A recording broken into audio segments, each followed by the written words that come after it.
Hello, my name is Hudsmith, and this is my tutorial for Unreal Engine on how to make accurate ranged attacks with slower than instant projectiles. So we're talking arrows, rocks, shoes, uh, blenders.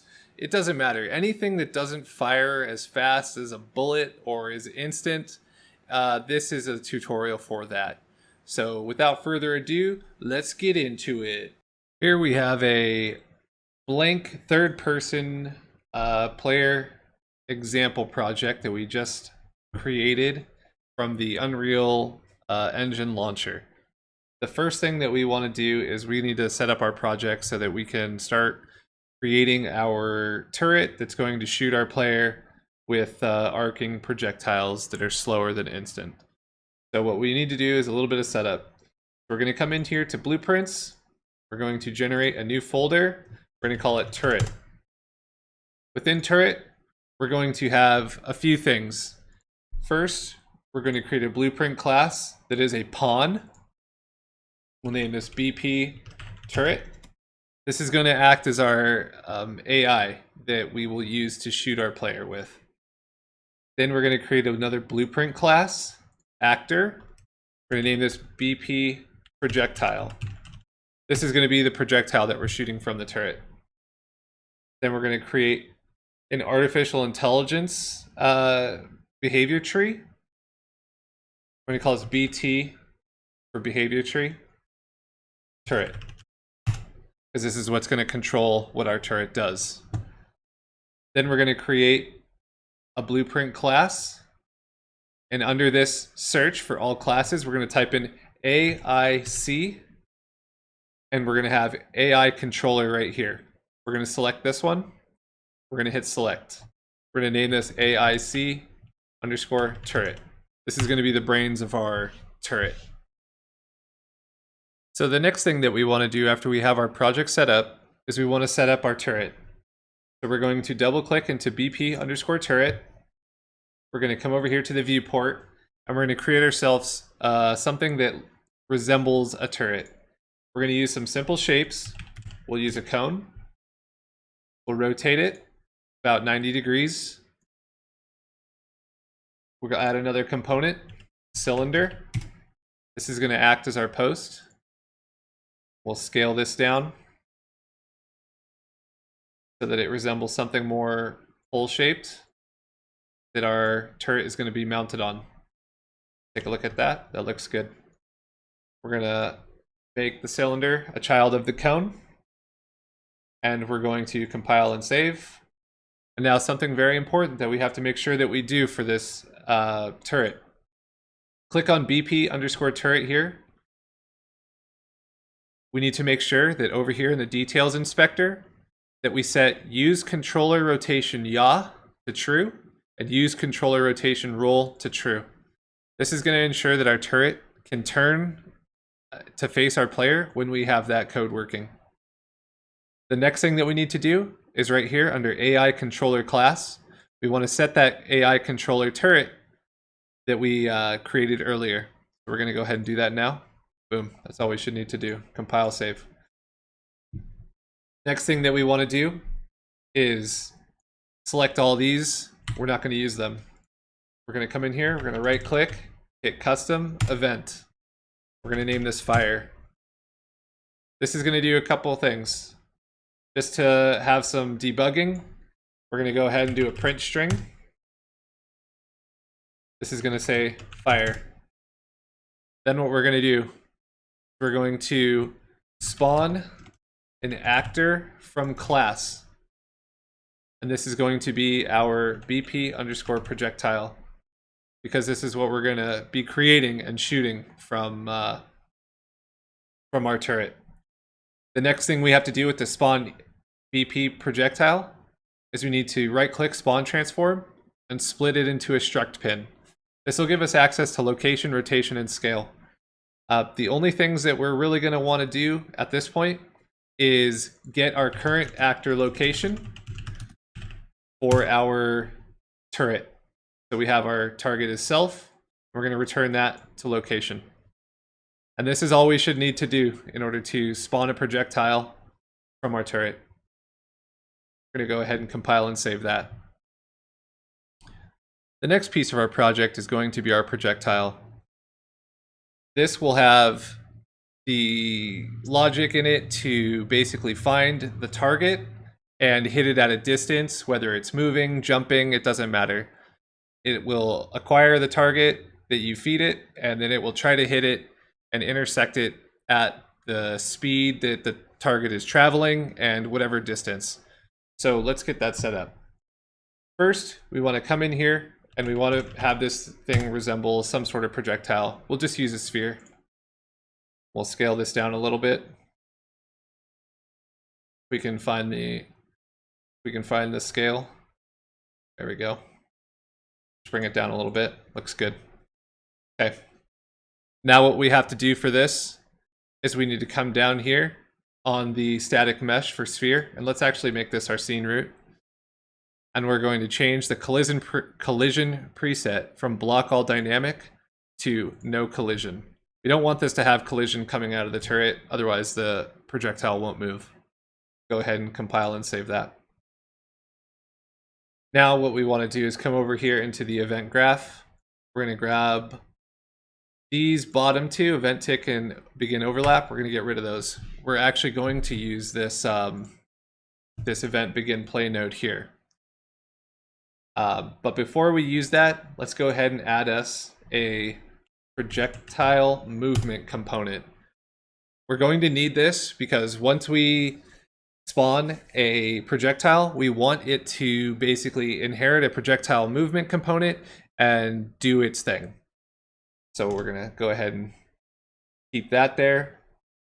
Another thing that we're going to need is under variables, we're going to create a float here called projectile speed. And then if this is any other color or property, you want to click this, change it to a float, and we'll compile that. For our tutorial, we're going to give this a projectile speed of 5,000. I find that that works out pretty well when trying to do this. Anything slower and it kind of gets weird, but just play around with your game, see what you like. Now, I'm not a big math guy, but this equation has some math in it, and it took me scouring the web to find some things, and finally I put it all together and we came up with what we have. So let's get cracking on it. So first things first, we want to get player character. Since for this tutorial we're going to be shooting at our player character, we want to get the player's actor location. That's going to return a vector that we're going to need. The next thing we need is get distance to. Now this basically gets us the distance to whatever is set here. So as our projectile self, we want to get the distance to the other actor, being our player character. Make sure you change this from target to other actor, otherwise it's not gonna work, right? Next thing, get velocity. This is what's going to give us the vector at which our player character is traveling, so that we can intercept them with the rest of this equation. After we've configured after we've grabbed our three properties, we're going to start multiplying, dividing, and adding. So first thing that we want to do is drag off of get distance to, and we're going to divide a float by a float. We're going to divide this by our projectile speed, just like that. Now we're going to take the output of this, and we're going to multiply this by a vector. And the vector that we're going to be multiplying this by is our get velocity vector. Now what we're going to do is on our get actor location, we're going to drag this all the way over here, and we're going to add a vector by a vector. And we're going to take the output of our multiplied float and vector, and we're going to drop it in here. This is all we need to get our end location for our target actor. And the next piece is Unreal Engine magic. We're going to drag all the way across, and we're going to use suggest projectile velocity, which calculates a launch velocity for projectile to hit a specified point. We're going to use that. Just resituate that. Okay. So now we need to get a start location, which is going to be the location of our projectile. So get actor location with a reference to self. Boom, that goes in there. Our end location is going to be our formula here. And our launch speed is going to be projectile speed. Just like that. Now what you want to do is you want to click draw debug here, because what this is going to do is it's going to give you nice lines from this projectile to show you how it's arcing or how it's reaching your player. Now what we're going to do is we're going to grab our projectile movement component from our left-hand tree here under components. We're going to get, and we're going to set velocity so that we can set the speed of this projectile. Connect these nodes here. And the second thing that we're going to do with this projectile movement component is we're going to set rotation follows velocity. And we're going to plug these in here like this. Oop, no, not that one. And then we're going to check this for true. Now, this is all we need to do to get our projectile to hit our target accurately at range while it's moving. So we get our target, we get the actor's location, the distance to other actor, the velocity. We take our distance to, divide it by projectile speed. We multiply the output of our get distance to and projectile speed, and we multiply it by our get velocity, and we add this vector to our get actor location vector. That's our end location. Okay, we're going to go ahead and we're going to compile and save that. And that's all we should have to do for this projectile. After we've configured our projectile, the next piece of this is to set up our brains or our AI controller for the turret. This is going to be a simple AI controller. Literally doesn't take much code. It's going to do one thing, and that's basically on event begin play, we want to run a behavior tree. We only have one behavior tree, so we're going to go ahead and select it. BT turret behavior tree. Compile, save. That's all we need to do for this component here. After we've configured our AI controller for turret, we can go ahead and we can set up the behavior tree. The behavior tree for this is going to be very simple. Go back to your content browser, double click on behavior tree. And if you haven't used behavior trees before, don't worry about it. I'm going to show you exactly what you need to get going. I'm not going to really go in depth about behavior trees in this tutorial, but this is just for how we're going to basically control our AI so that it can, 1, focus our player target, and 2, shoot at the player. So right here, what we're going to do is we are going to drag off the root node a sequence. Once we have the sequence, we're going to drag off. And oh, actually we can't drag off here. We first need to make our 2 tasks. So we're going to hit new task. We're going to go back to our behavior tree. We're going to hit new task. So now we basically have 2 tasks that we created. We're going to rename the first one BT task underscore focus. And the second one is going to be BT task underscore fire. Once we have renamed these, you can double click into focus. For focus, this is basically going to be a simple AI command to basically get the player character and set the focus, which means the AI will follow that player.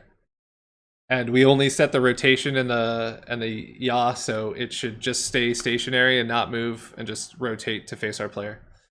So in here, we want to type in receive execute AI. Drag off of this, set focus. right here at the top. Set focus. Don't use any of these other ones. Set focus.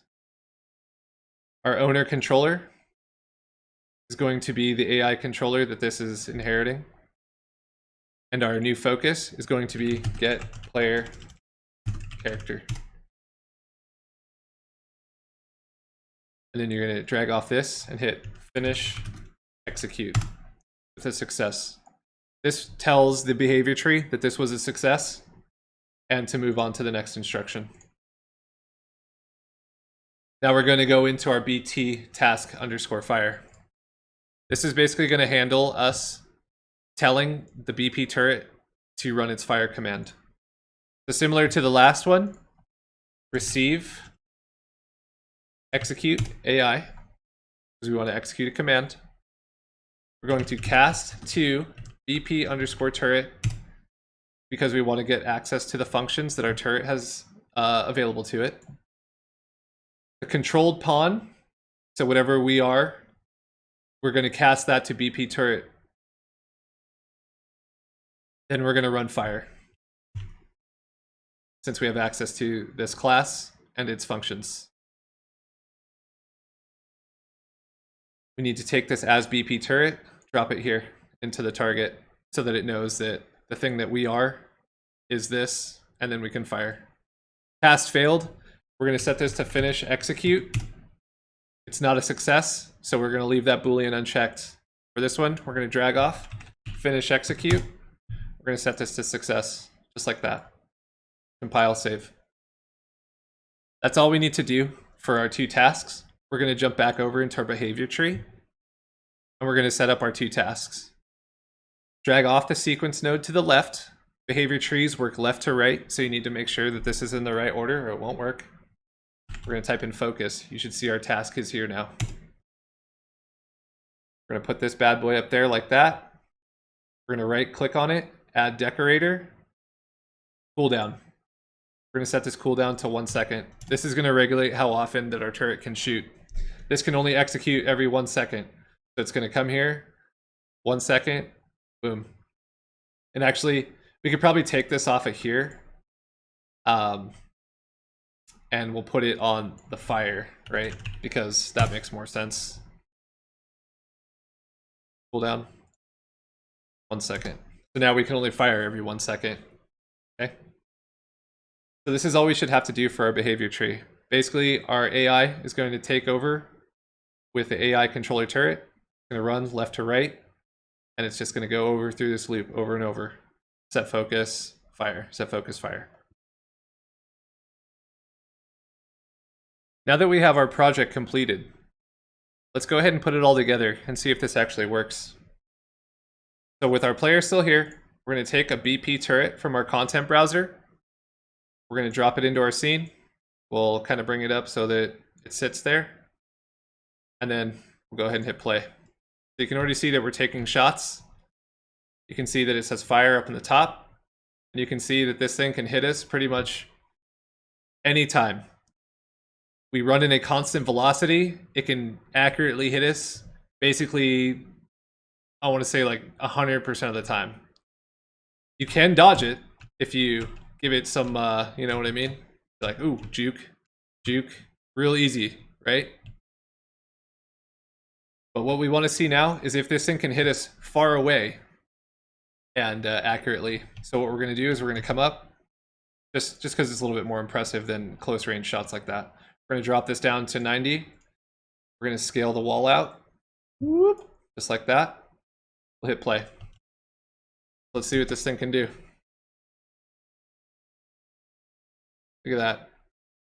Beautiful. Beautiful. Now, this will work great for games where you have archers, tower defenses, where anything moves at a constant rate. Even if you don't care that you can juke, right? Because basically, like, you can juke slower projectiles. If you want to mimic this and make this a little faster so that it's harder to juke at distance, go ahead. But for the purpose of this tutorial, we've set out and done what we wanted to do. So I hope this helped people. I know once I got to this point, I was super happy with the results. So I hope y'all keep on creating, and I can't wait to see what y'all make. Thanks. Bye.